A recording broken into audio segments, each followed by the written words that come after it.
जब तक ये अंग्रेजों वाला सिस्टम नहीं हटेगा, ना देश का सुधार होगा, ना भारतीय सेना का सुधार होगा। इसी प्रकार जवानों का शोषण होता रहेगा और कई जवानों की हत्या होती रहेंगी, और हमारे जैसे जो गरीब घर से आने वाले किसानों का शोषण होता रहेगा। उनके माँ बाप पे क्या बीत रही होगी, उनके बच्चों पे क्या बीत रही होगी। और हमारे सीनियर एनसीओ, जेसीओ और हमारे एसएम साहब को शर्म आनी चाहिए कि आप अपने प्रमोशन के लिए, अपने फायदे के लिए जवानों का शोषण कराते हो। अगर अपनी जगह सही डिटेलमेंट अगर जवानों को देने लगेंगे तो अधिकारियों की औकात नहीं है कि वो किसी भी जवान को अपने घर पे बड्डी सिस्टम के नाम पे अपने कुत्ते घुमा ले।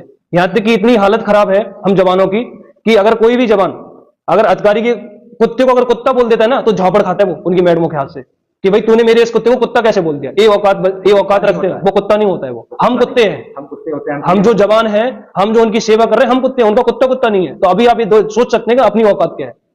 और यहां तक कि आपने देखा होगा, मैंने बोला था कि भाई हमारा जो भारतीय सेना वो किस प्रकार कमजोर हो रही है, देश का कैसे नुकसान हो रहा है। भाई एक अधिकारी के घर में 15 जवान नौकर बन के बैठा है।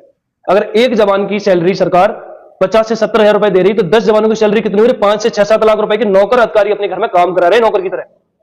अभी आप सोचिए कि किस प्रकार ये अधिकारी हमारी भारतीय सेना के नाम पे भारत सरकार को चूस रहे हैं।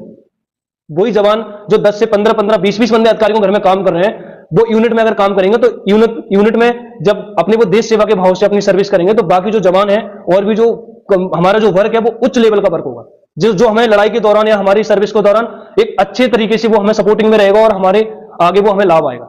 लेकिन ऐसा कुछ नहीं है। जवानों को सिर्फ अपने घर पे काम, उनका घर का जो काम है उनके, चाहे वो, मैं ये बोलता हूं कि भाई एक अधिकारी वो भी भारतीय सेना की देश सेवा करने आया है, देश सेवा करने आया है कि अपना फार्म बनाने आया है।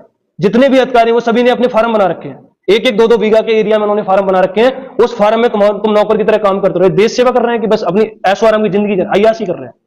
भाई जवान घास उखाड़ता रहे, लैटरिन साफ करता रहे, कुत्ता घुमाता रहे, भाई काहे का डेकोरेशन चल रहा है? मुझे तो यही चीज समझ में नहीं आ रही कि आप जवानों से देश सेवा करवा रहे हो कि अपनी पर्सनल जिंदगी की अपनी पर्सनल डेकोरेशन करवा रहे हो, पार्टियों में डेकोरेशन करवा रहे हो। एक जवान का अगर पर्सनल बर्थडे होता है, अगर उसके बच्चे का बर्थडे होता है, तो उसको फोन पर बात करने का टाइम नहीं मिलता। लेकिन अगर किसी अधिकारी के, किसी भी फैमिली का, किसी का बच्चे का बर्थडे हो जाता है ना, तो 50 जवान वहां के खड़ा हो जाता है और डेकोरेशन में लग जाता है। मैं उन जवान भाइयों से कहना चाहता हूं जो बोल रहे हैं कि भाई क्यों बाहर आके सच्चाई के लिए आवाज उठ रहे, क्यों अपनी सच्चाई के लिए खड़े हो रहा हो, तो मैं उनसे पूछ रहा हूं भाई शर्म करो आप लोग।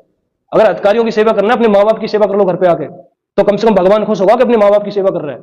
और अधिकारियों की सेवा करके चापड़ूस बन के आप अपने आप में नजर नहीं मिला पाओगे आप कि हम किसकी सेवा कर रहे हैं।